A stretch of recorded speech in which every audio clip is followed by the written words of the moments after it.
The weekly Cybercrime and Business Podcast is brought to you by Surfwatch Labs. Surfwatch Labs delivers cyber risk intelligence solutions that help organizations understand the potential for cyber attacks, determine the impact to their business, and proactively address threats head-on.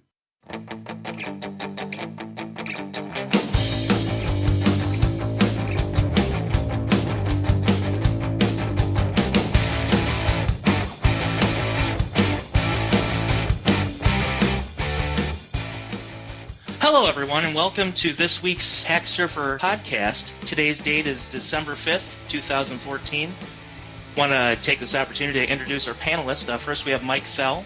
He's a Surfwatch Labs data analyst.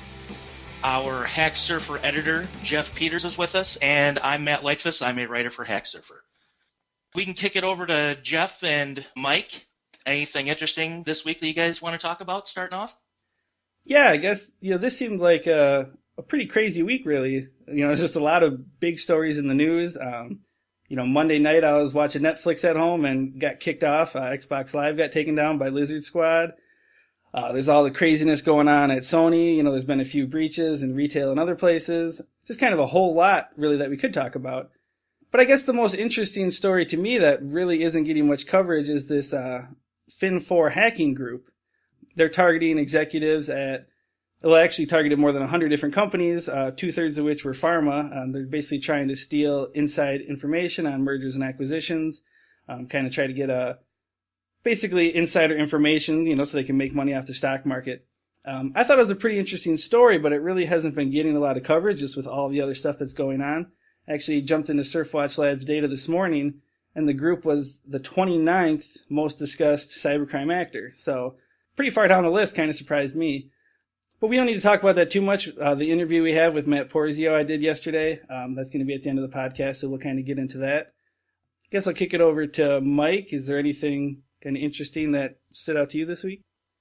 Yes, one story that I found that was interesting this week that is on HackSurfer.com was the Operation Cleaver, which is an espionage campaign, it seems, or state-sponsored cyber espionage campaign aimed at airlines, automakers, natural gas producers, defense contractors, and militaries around the world. In total, it looks like there is 50 targets in 16 countries known to be compromised by this campaign, state-sponsored campaign.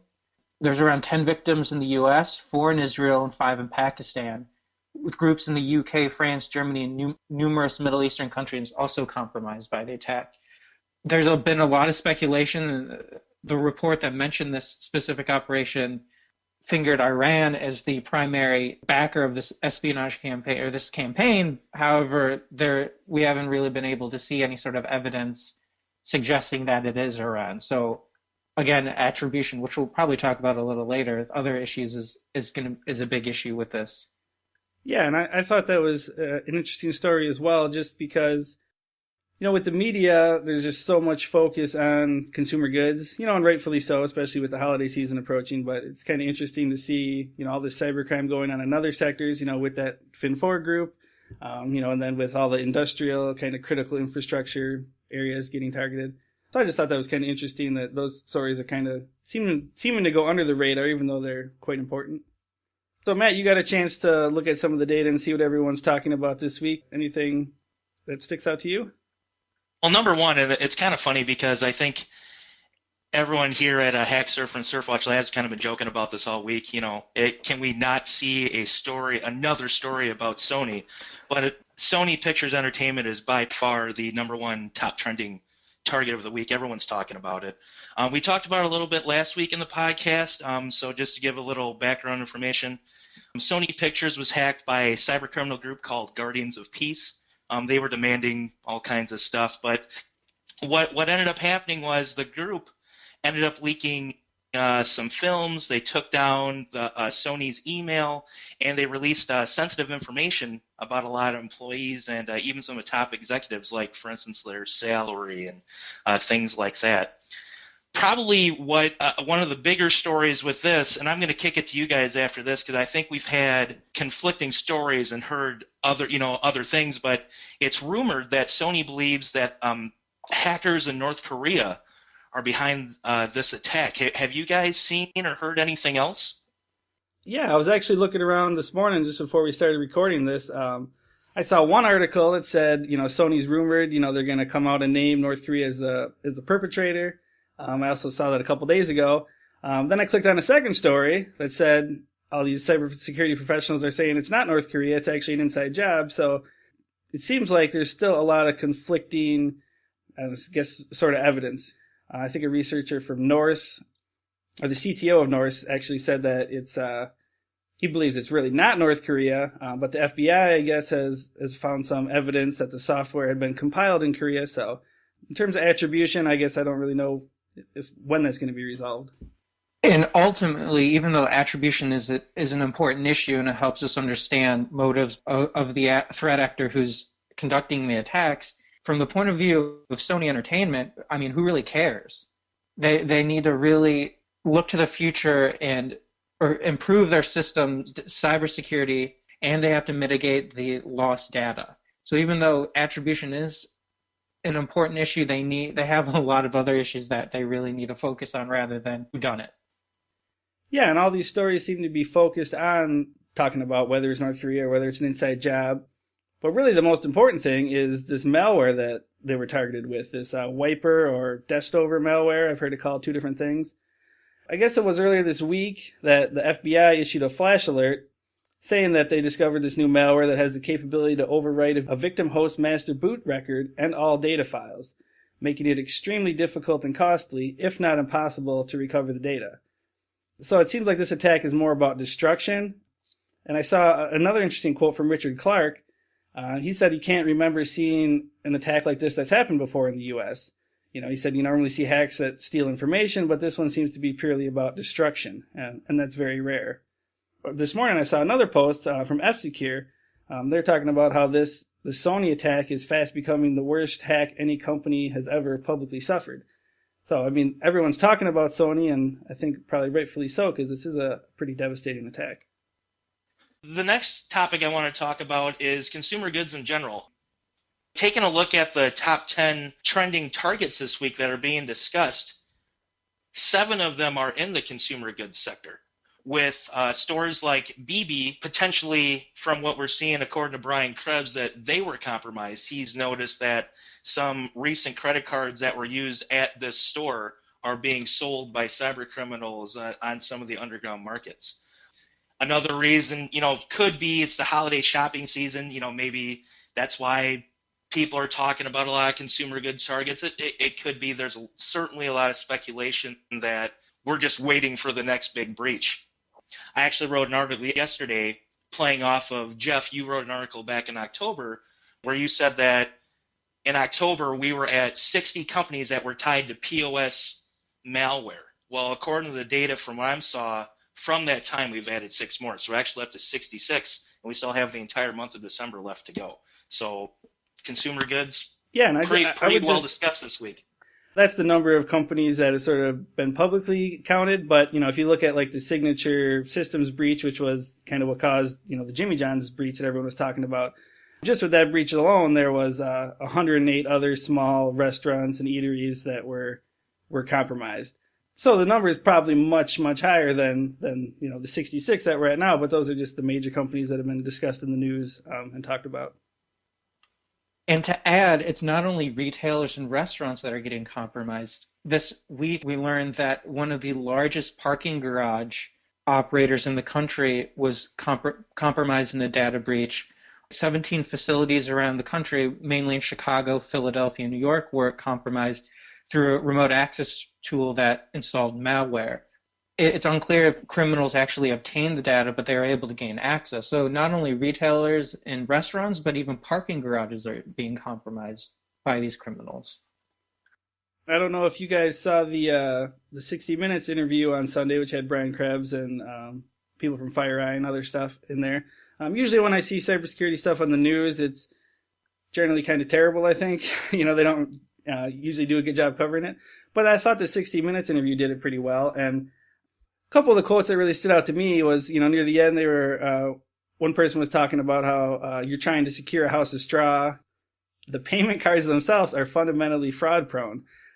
So I think that's really the big problem is, everyone is kind of waiting for the next breach and just kind of sitting there, knowing it's going to happen, but there's really not a lot that they can do just because the payment system we have here in the U.S. is so kind of broken, I guess I'd say.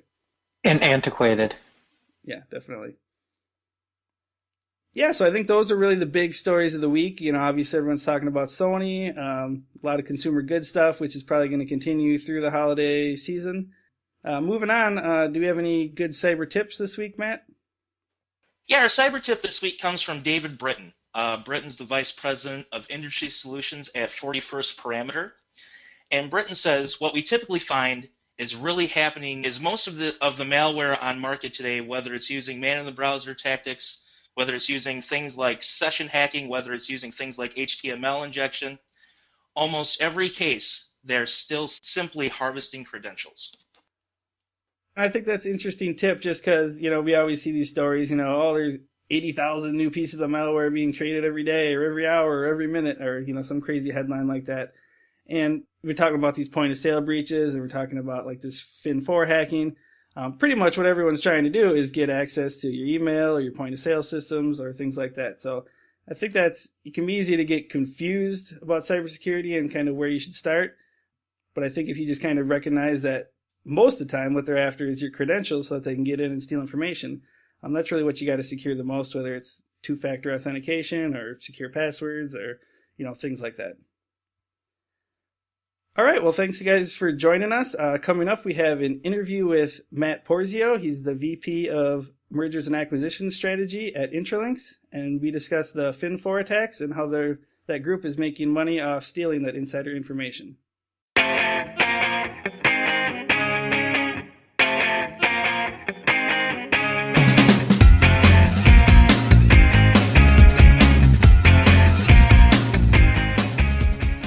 Over the past year, I've read quite a bit just about people saying, manipulating the stock market is going to be, the next big cybercrime wave. Some experts are saying. So then this Fin4 group, turns out they're doing exactly that. A quote from the FireEye study I read, it said they're targeting individuals who have inside information about impending market catalysts, events that will cause the price of stocks to rise or fall substantially in a short period of time.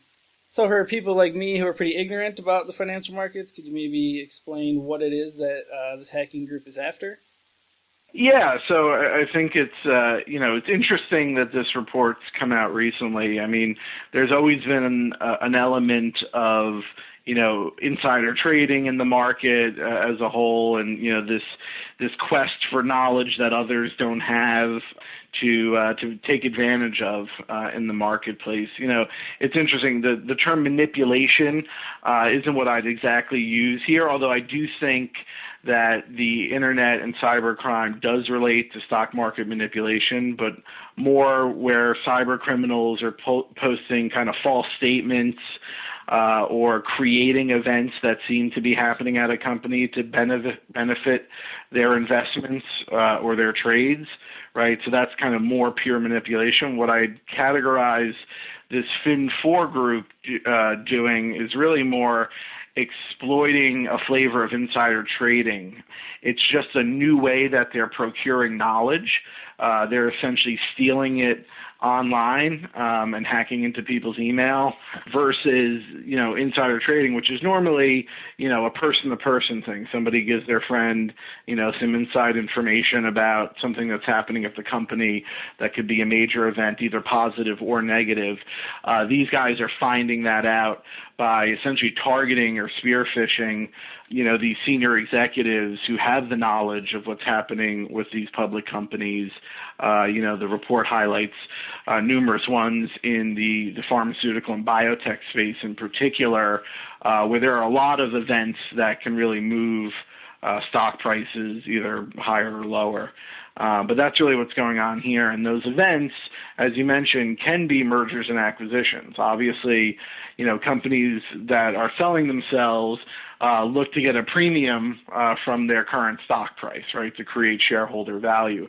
If you know about that in advance before the company's sold, you're going to benefit, right, if you invest in before that deal is announced. So those are some of the ways that, these cyber criminals are really just phishing and trying to steal information about what might affect these stock prices. So they're sort of infiltrating and getting insider information in a new way. I was kind of thinking back about a year ago. I interviewed someone and they were talking. I asked them about stock prices being manipulated, and it's kind of a slightly unrelated thing, but they were talking about how like Bitcoin at the time was really volatile, and they were talking about how cyber criminal groups were maybe capitalizing on that, and investing. And I thought that was kind of similar in a way to in the FireEye report. They're just talking about how the healthcare and pharmaceutical sectors kind of has more movement. So if you look at those specific sectors. I guess I found that interesting. I don't know if you kind of agree. Yeah, it really is telling when you look at the industries that this Fin4 cybercriminal group is focused on. As I mentioned earlier, biotech, pharmaceutical, and the healthcare industry. One, there's a lot of M&A and deal activity, right? There's a lot of companies being bought and sold. There's a lot of, licensing deals where somebody has developed a drug or molecule that they don't really have use for, but someone else could add it to a product they're developing, to make it more effective and sell more units of it. So there's a lot of that activity. But I think even more importantly, what potentially this Fin4 group is spearfishing for is in pharma biotech, FDA approval or denial can move stocks massively in a very short period of time. So, if they're able to, essentially hack into the email of an executive of that company, the CEO who knows that FDA approval and they're working on an announcement with their PR firm, say, if you know about that early, you can get in and, go long on that stock. And then once it's announced in the whole market and everyone jumps into that stock because they're going to be able to sell their new drug out in the market, you can make a lot of money, right? So it's interesting, and just to give an example, I remember a company about 5 years ago called Vanda Pharmaceuticals. And when they announced that they got FDA approval, and I think it was a schizophrenia drug that they got approval on, the stock went from just $1 to $8 in one day once that announcement came out. So if you're one of these cyber criminals and you're in the CEO's email and a week before that you've gotten FDA approval and you're putting together the press release and you put $1 million to work in that stock over a week, and then on one day that $1 million turns into $8 million, and you just walked away with a $7 million profit in a couple of weeks. That's where getting to that information and essentially being in that CEO's inbox is a huge deal. Right. Now, the truth is not all stocks have that reaction when they get FDA approval. They don't necessarily increase, 8 times or generate an 8 times return. But, information can be powerful. You still have to have a sense of how will the broader market react to that information, whether the information is, their drug just got approved and they're going to sell $1 billion of it, or the company's being sold for a 30% premium on its stock price. The market doesn't always react in the way you anticipate. So you probably want to make multiple bets out there if you're this organization. Yeah, and you mentioned how this type of activities, sort of always occurred, like in regards to mergers and acquisitions and things like that. People always trying to get the upper hand. So I'm just curious, your sense on, in terms of the cyber world, is this, like a new thing that we should be concerned about, or is it just kind of an extension of what's always happened and kind of the same old story? It's kind of along those lines. Yeah, it's interesting. I think in a sense, this idea of trying to get insider information has always been something that criminal enterprises or unscrupulous people have tried to do. And as soon as I read the FireEye report, my mind went to one of my favorite movies, the movie Wall Street with Michael Douglas and Charlie Sheen. And if you remember in that movie, the Bud Fox character, the young guy, trying to get an advantage or an edge in the market, he actually started up a cleaning service. And in one of the scenes, he's dressed up as a cleaning guy, going through files at an investment bank to figure out which companies they were actively engaged in selling. and how much, money they were going to sell, and then he would buy the stock, right? This is an example of, instead of the cleaning company, they're just trying to get into your email to see, is the CEO talking with, another CEO, a competitor, to buy them, and at what value? So it's sort of the new generation of snooping, but, the concept of people trying to always know if a deal's happening, how much, that company is going to be bought for, and when it's going to actually happen, has persisted for a long time. Now it's just a new angle, and I think what it's really highlighting is people have to be a lot more careful in how they execute deals, right? And how they think about the process. People think their email is safe and secure, right? You could talk about, hey, these guys just put in a bid for our company worth $1 billion. It's a great premium, but if you're writing that in an email and you think it's just internal between the CFO and the CEO, and now the Fin4 group is monitoring that, that's a problem. Yeah. So I guess the follow-up question to that is, what should businesses or CEOs and board members, what should they be doing, or what should they look out for, if they're concerned about this kind of attack? Yeah, and it's actually funny because we had a question earlier today from someone in the tech analyst community about that. Is this about you guys? Is this a concern for Intralinks? I think it's a concern overall for the marketplace, but it's actually something that will drive business to us because we've always said that, email and some of these lightweight, file sharing systems out there are not the way to execute deals, right? The CEO should actually stop communicating about deals through their email, stop sharing information about those deals. People shouldn't be putting, sale purchase agreements as attachments in emails anymore. That should all go online. And, it benefits us because we've been sort of the gold standard and pioneered the concept of a virtual data room and virtual deal making. So what that is, and, as a former banker, 13 plus years ago, when you were looking to sell a company, you had to have people come in and review physical documents with a bunch of boxes and binders, usually in a conference room, either at a hotel or at the law firm. And you'd have one, potential buyer after another come in, you'd schedule them, they'd bring all their lawyers, their accountants and bankers to pour through all this information to decide what is that company worth and how much, could we bid for it. That process was actually not a very secure process. We replaced it with a virtual data room because it was costly and inefficient and took too long and introduced a lot of execution risk in deals. But there were also security issues. I remember, running deals in very small towns like Paducah, Kentucky, where when you had 6 different teams of suits show up over 3 weeks, people knew something was happening, right? Sometimes they'd run into each other because they'd say it's the only 4-star hotel in the town, right? People would look at the logbook and figure out who else was involved in the deal. The locals would start to talk.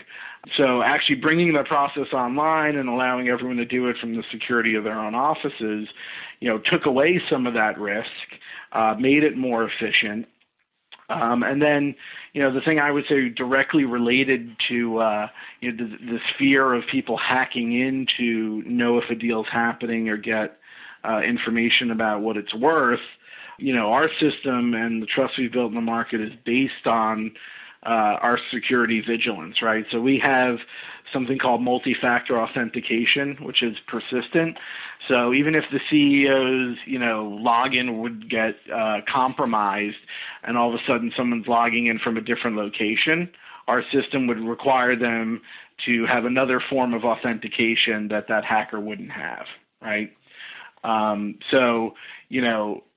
Email and typical, kind of internal systems that people are utilizing don't have that, right? But our whole game, and for the last 16 years, and the more than $23.5 trillion in financial services transactions our system has helped facilitate, the whole thing is about security, right? And while no system is foolproof, it's something that everyone at Intralinks wakes up and thinks about every day and builds our system and our services to. Yeah, and then I'm just kind of curious. I guess there's a lot of people talking about this story and, kind of manipulating the stock market. So I'm curious your thoughts on how serious or, how concerned people should be. I mean, obviously this attack seems pretty sophisticated to me. I read one story where they said, up to 5 businesses were hacked, just to figure out kind of one deal. So I'm just kind of curious your thoughts on that. Yeah, I mean, I don't remember the exact numbers of how many total companies, I'm not sure if you do, Jeff, were compromised across, what FireEye was able to detect. But, we think about we look at the deal market and, we've got a significant portion of the M&A market that flows through our system. But you're talking about, there are tens of thousands of mergers and acquisitions transactions globally that occur each year. If you're just in a few companies, you're not a huge issue. You might be a huge issue, and these cyber criminals might absolutely be able to make some money off of even the organizations they've hacked. But it doesn't seem to be, pandemic or an issue really across the board. Now, will a report like this, bring copycats, more people out of the woodwork? Sure. Like I said before, I think this will actually give people some pause and have them think about the process more, have them look to leverage secure technology more as opposed to being a little loose and thinking email and the way that they've done things or the way they do things in their daily life or as consumers are good enough. And it's not when you're at, the high stakes of the M&A market. We're coming up on the end of the year, and a lot of people, sort of do predictions and stuff for 2015. Just wondering, your thoughts kind of looking forward. Obviously, cybersecurity is always, changing and shifting around. Is there anything in particular you think people should be looking out for? In terms of, cybersecurity in particular, I don't really have a viewpoint. What I would say is something that, we're particularly interested in and relates to the M&A world is that the ability to share information, right? If you think about M&A, it's all about, I want to give the buy side as much information as they require and need to pay as much money for the asset or the company I'm selling, right? But at the same time, I need to control that information. I don't want, if a buyer walks away from a process and doesn't pay $1 billion for my company, that they now know who all my clients are, when their contracts renew, what I pay all my employees, all that information. I want to share it with them. I even want to share maybe my financial projections over the next 5 years, but I don't want them to be able to save that information, keep that content. So one of the things we've been focused on and has gotten a lot of traction and will continue to be an important part of people leveraging technology and deal making is information rights management.